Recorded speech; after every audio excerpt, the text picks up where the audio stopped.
Why does scrolling feel more fun than learning anything? You open your phone for just a minute, and suddenly, half your day is gone. No planning, no effort, just an endless stream of content that somehow feels perfectly designed for you. And in a way, it is. Scrolling triggers fast bursts of dopamine, the chemical that makes your brain say, "This feels good, keep going." Every swipe delivers a tiny hit. Not too much, not too little, just enough to pull you into the next video, and the next, and the next. But what pulls you in even deeper is not the reward itself. It's the anticipation of the next one, that silent hope. Maybe the next video will be even better. That's the loop your brain gets trapped in, and the apps know it. Because behind them are behavioral scientists, machine learning engineers, UX designers, people who understand human psychology better than we do ourselves. They study you. They track what you pause on, what you watch twice, what makes you stay, what makes you leave. And then something interesting happens. Your feed becomes a mirror of your mind.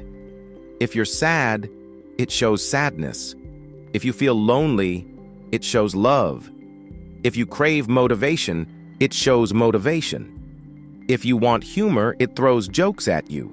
And if your mind slips into lust, it reflects that too.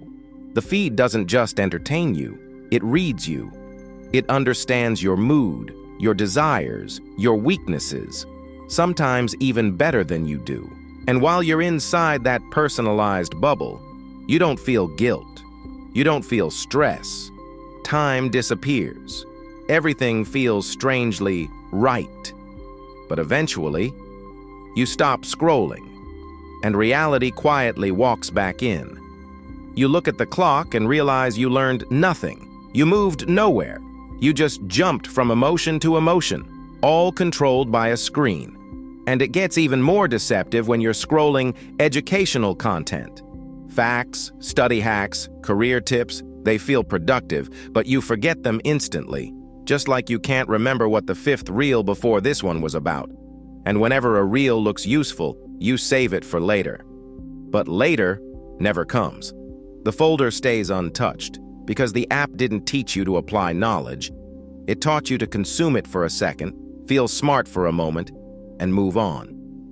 Meanwhile, the brain becomes conditioned to fast dopamine. Quick pleasure, quick stimulation, quick escape. So when you sit down to learn something real, reading a chapter, listening to a lecture, studying anything meaningful, it suddenly feels slow, boring, even stressful. Not because learning is bad, but because your mind is now addicted to speed. Learning gives slow dopamine, the deeper satisfaction that comes after effort, understanding, and patience. But slow rewards lose their shine when you've trained your brain to expect something every 3 seconds. So how do you break out of this cycle? Not by deleting dopamine, not by uninstalling your apps, not by forcing yourself to become a robot, but by slowly retraining your mind. When the urge to scroll hits, pause for a moment, just a moment. Give your brain space to breathe, and start finding activities that give you slower, healthier rewards. Not what everyone else likes, but what you enjoy. Maybe it's painting, maybe it's crafting, maybe it's reading stories. Maybe it's helping your parents, playing outside, or having a real conversation with someone. Everyone needs something different. The key is discovering what actually fills your mind instead of emptying it. And I'm not speaking from above this problem. I'm inside the same loop. I scroll too much. I get trapped too. I feel that same pull of fast dopamine. So this message isn't coming from perfection. It's coming from recognition. Because scrolling feels fun. Scrolling feels effortless. Scrolling feels harmless. But your life doesn't grow in places that are comfortable. It grows when you choose focus over noise and direction over distraction. Every time you resist, even for a few seconds, you take back a piece of your attention. You shape your mind. You shape your future. The scroll will always wait for you, but life won't. Choose what makes you stronger. Choose what helps you grow.